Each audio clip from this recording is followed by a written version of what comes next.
दोस्तों, यह एक हॉरर सस्पेंस मूवी है। कहानी की स्टार्टिंग होती है पवित्र स्थान काशी से। एक घाट है जहां निपुत्रिक महिलाएं भी मां बन सकती थी, मगर किसी की गलती की वजह से उस जगह की पवित्रता नष्ट हुई। मगर आज उस पंडित का बेटा इस जगह को अपने तप से पावन करता है। उसके तप में इतनी शक्ति थी कि वो पानी के बहाव को भी रोकता है। अजीब सी आवाज़ें आती है वहाँ से, जैसे कोई शैतानी रूह बसी हो पानी में। अब कहानी शिफ्ट होती है 4 सहेलियों पर, जो ग्रीस में घूमने आई है मगर इंडियन है। उन्हें ट्रैवलिंग अच्छी लगती है, ये इनकी बातों से समझता है। वह एक जगह घूमने आते हैं, बर्फीले पर्वतों की वादियों में। वह चारों बहुत खुश दिखती है, मगर आवाज़ें सुनाई देती है। ऐसा लगता है मानो इन चारों को कोई देख रहा हो। यह चारों भी थोड़ी डरी सहमी ही यहाँ पर घूमती है और खुद के फोटोज़ भी निकालती है। अब अब इन चारों को एक गाइड था जो इन्हें यहाँ पर घुमा रहा था। वह निशी को गिरने से बचाता है। अब यहाँ पर वो सब आ जाते हैं एक बंगले में। इन चारों को छोड़ वेदांत, जो इनका गाइड था, चला जाता है। अब आधी रात में ऐना का ब्लैंकेट कोई खींच लेता है और उसे एक परछाई दिखती है। ऐना परछाई के पीछे करती हुई नीचे हॉल में आती है। फ्रिज से पानी निकालकर पी ही रही थी, तभी एक पेंटिंग में से अजीब सी आवाज़ें आती है और कुछ बाहर आ रहा है ऐसा लगता है। ऐना जोर से चिल्लाती है। बाकी 3 लड़कियां भागती हुई उसके पास आती है। इससे ही डांटती है, कहती है तू हमेशा भूतों की स्टोरी सुनती है, इसीलिए तुझे भ्रम हुआ होगा। अब सुबह सिमर सबके लिए चाय बनाकर देती है। तब नेहा कहती है मेरे तो फोटो सोशल मीडिया पर अपलोड ही नहीं हो रही। अब वेदांत आता है, कहता है साइड सीनिंग के लिए जाते हैं। अब ये चारों उसके साथ जाती है। निशा और वेदांत एक दूसरे को पसंद करने लगते हैं। तब नेहा कहती है तुम्हारा हमें ऐसे एक्सीडेंट में मारने का इरादा तो नहीं है ना? बार बार निशा को देखे जा रहे हो। अब रात में पायल अपने पापा को वीडियो कॉल पर बात करती है। वीडियो कॉल पर बात करते हुए वह अपने बर्तन साफ कर रही थी। इधर नेहा फ्रेश होकर सोने चली जाती है। तब रूम की लाइट अपने आप चालू होती है। वो थोड़ा डर जाती है, मगर नींद में होने के कारण सो जाती है। निशा जब फ्रेश हो रही थी तो वहाँ एक छोटा पेड़ अपने आप हिलने लगता है। यहाँ ये समझता है कि इस बंगले में कुछ तो है, मगर क्या, वो देखते हैं। अब ऐना बार बार नल बंद करती है। नल अपने आप चालू होते रहता है। ऐना बहुत डर जाती है। तभी पायल के पापा कहते हैं बेटा तेरे पीछे कोई है, कौन है वो? मगर पायल के पापा बहुत डर जाते हैं। अजीब सी आकृति उन्हें वहाँ पर पायल के पीछे दिखती है। नेहा को कोई पानी में खींच लेता है। निशा को कॉल आकर बहुत अजीब सी आवाज़ें आती है। इधर पायल भी बहुत डरती है। अब तीनों डर कर भागती है, चिल्लाती है। चारों एक दूसरे से बातें करती है। निशा वेदांत को कॉल करती है।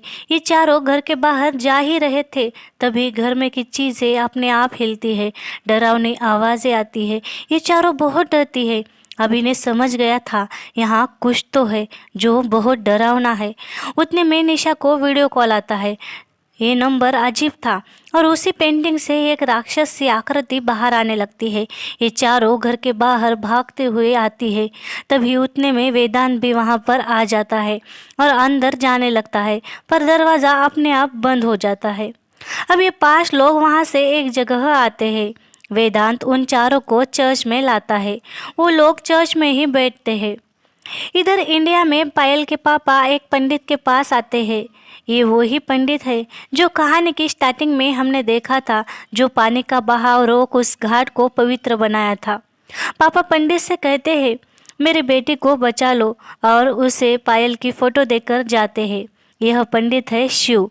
अब हमें यहाँ ये समझता है कि पायल उस पंडित यानी शिव की ही प्रेमिका है। शिव को पंडित बनना था, ऐसा वो पायल से हमेशा कहता था, मगर कुछ प्रॉब्लम की वजह से शिव पायल से दूर हो गया था। अब कहानी ग्रीस में दिखाई जाती है, जहाँ ये 4 लड़कियाँ चर्च में ही बैठी है और वेदांत कहता है, यहाँ पर ऐसे कब तक रुकोगी? बिना पासपोर्ट के इंडिया भी नहीं जा सकती, मैं जाकर पासपोर्ट लाता हूँ। तब निशा उसे मना करती है। फिर भी वेदांत उस बंगले में आता है। उसके हाथ में क्रॉस होता है, इसलिए उसे कुछ नहीं होता। पर पासपोर्ट लेने के चक्कर में वो अपना क्रॉस ऊपर बेडरूम में ही भूल जाता है।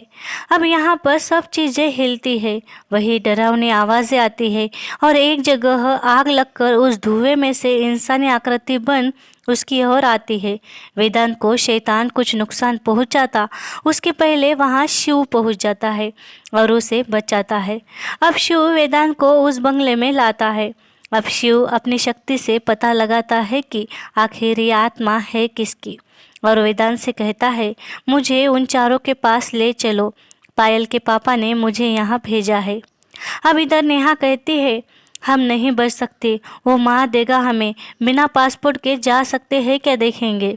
उतने में वेदांत आ जाता है। चारों उसे पासपोर्ट मांगते हैं। अब वो शिव को यहाँ लाता है। पायल पूछती है, तुम यहाँ क्या कर रहे हो? तो शिव कहता है, आई बिलीव स्पिरिट। और अब तुम्हें भी यकीन हो गया होगा, क्योंकि स्पिरिट होती है। अब ये 6 लोग फिर से बंगले में आते हैं। वो पांचों बहुत डरते हैं, मगर शिव कहता है, नहीं, हमें जानना है कि वो आत्मा हमसे क्या चाहती है, किसकी है वो आत्मा, क्यों पीछा कर रही है तुम्हारा। वह इस घर में पहले से मौजूद नहीं थी, तुम्हारे साथ ही बाहर से आई है। अब रात में पायल से शिव कहता है, मुझे माफ़ करना, मैं तुम्हें बिना बताए कॉलेज से चला गया, क्योंकि मेरे पापा की हत्या की थी कुछ लोगों ने, वो भी बिना वजह संतान प्राप्ति घाट पर। क्योंकि एक दिन क्या हुआ, मेरे पापा जो पंडित थे वह पूजा कर रहे थे और उसी जगह एक महिला अपना व्रत करने आई थी। कुछ शराबियों ने उसका रेप कर मार दिया। पापा बचाने के लिए उस औरत के पास गए। तब तक उन्हीं शराबियों ने पापा पर इल्ज़ाम लगाया कि इस पंडित ने इस महिला का रेप किया और सारे लोगों ने मिलकर मेरे पापा को मार दिया, उनकी हत्या कर दी। तब से उस संतान प्राप्ति घाट पर शाप बैठ गया। वहाँ पर उस महिला की आत्मा ना पूजा पाठ करने देती, ना ही किसी की संतान प्राप्ति होती। पापा की हत्या तो हुई, मगर उन पर जो इल्ज़ाम लगा वो मुझे हटाना था। मैं वहाँ से निकलकर अलग अलग साधुओं से मिला, अघोरियों से मिला, बहुत सी विद्या सीखी, तंत्र मंत्र सीखा और उस घाट को फिर से पवित्र किया और मेरे पापा पर जो कलंक लगा था वो मिटा दिया।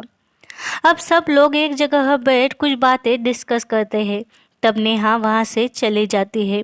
सब लोग शिव को कहते हैं, ये बहुत निगेटिव लड़की है, उस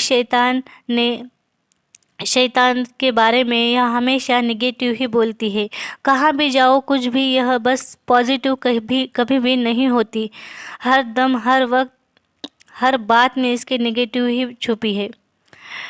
तब शिव कहता है, मुझे लग ही रहा था, क्योंकि निगेटिव चीज़ों पर ही शैतान जल्दी हावी होता है और वह शैतान अभी इस पर ही हावी है। तब सारे लोग परेशान हो जाते हैं। अब नेहा जब सोई थी तब ये शिव उसे बांधता है और उसे जानकारी निकालता है। तब एक तस्वीर निकालता है। तब वेदांत कहता है, ये तो पास ही के क्लब का ड्रमर है। अब ये पता चलता है कि वो ड्रमर 3-4 साल से गायब है।